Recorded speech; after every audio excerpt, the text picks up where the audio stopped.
Hello friends, good evening. आज हमारा 10th class का पहला क्लास है। यह हम आपके लिए एक स्पेशल क्लास लाने जा रहे हैं। एक स्पेशल सीरीज होने वाली है जिसमें से कुछ हम और हमारे सहपाठियों ने मिलकर आपके लिए 10th क्लास के लिए पूरे सिलेबस कवर करने वाले हैं। आप हमारे साथ कदम से कदम मिलाकर चलिए और हम आपके साथ कदम से कदम मिलाकर चलते हैं, जिसमें से आपको घर बैठे मुफ्त क्लास कराई जाएगी। इसमें आपको एक पैसा भी नहीं देना है। ठीक है, तो ये शॉर्ट सा हमारा इंट्रो है।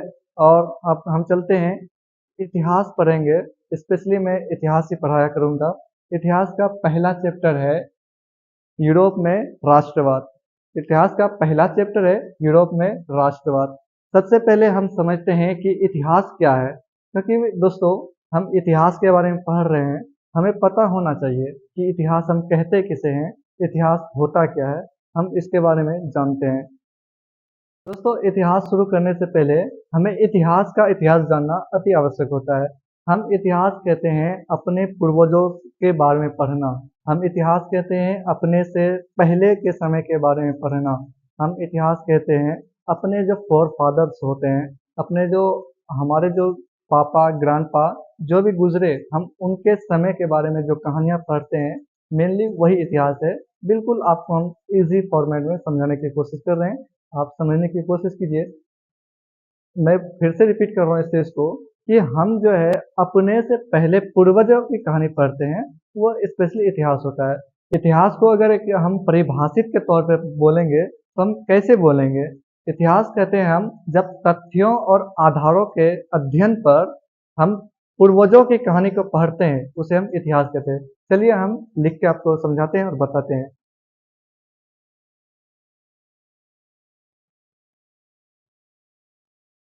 तथ्यों और प्रमाणों के आधार पर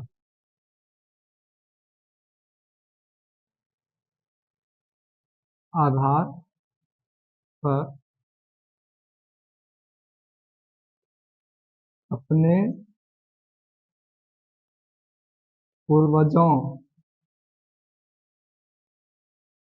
के बारे में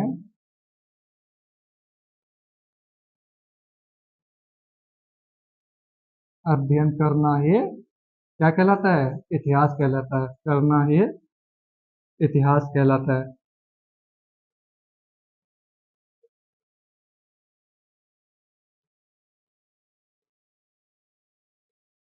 आप देख सकते हैं, आप इसको देखिए। एक कॉपी और पेन रखिए।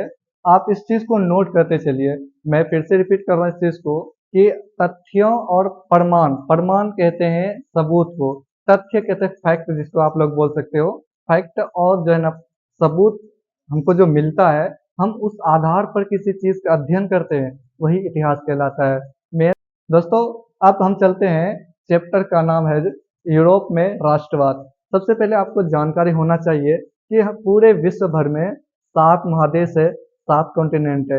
उनमें से एक है यूरोप, जिसकी कहानी हमें पढ़नी है, जिसके बारे में हमें पढ़ना है।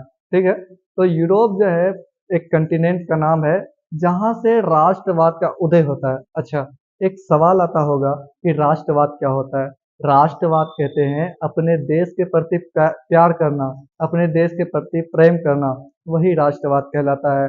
यूरोप एक कॉन्टिनेंट है जिसमें सबसे पहले लोगों में अपने देश के प्रति प्यार जगा, अपने देश के प्रति प्रेम आया।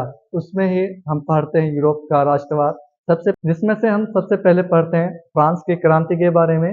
जो क्रांति 1789 से लेकर 1799 तक चलती है, यही हमारे यूरोप में, क्योंकि आप जानते होंगे फ्रांस जो है यूरोप महादेश में आता है।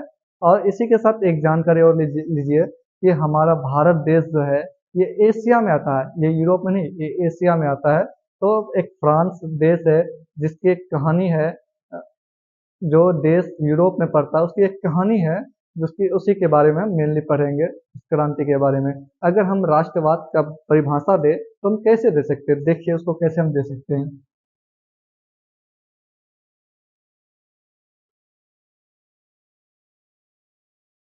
राष्ट्रवाद कहते हैं अपने देश के प्रति अपने देश के प्रति प्रेम की भावना को, प्रेम प्रेम का क्या अर्थ होता है? प्यार। प्रेम की भावना को ही सॉरी भावना को ही राष्ट्रवाद कहते हैं। अपने देश के प्रति प्यार की भावना को, प्रेम की भावना को राष्ट्रवाद कहते हैं। इतिहास और जो हमारा चैप्टर है जिसका नाम है यूरोप में राष्ट्रवाद, इसकी हम एक नॉर्मल सी जानकारी लिए हैं, एक बहुत शॉर्ट फॉर्म में इंफॉर्मेशन हमने आपको दी है।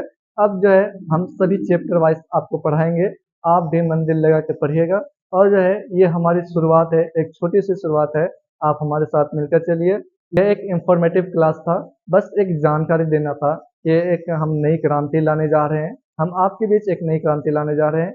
ये चैप्टर का नेक्स्ट टॉपिक हम कवर करते चलेंगे नेक्स्ट क्लास में। इसके लिए आप हमारे साथ बने रहिए, हमारे साथ जुड़े रहिए। धन्यवाद।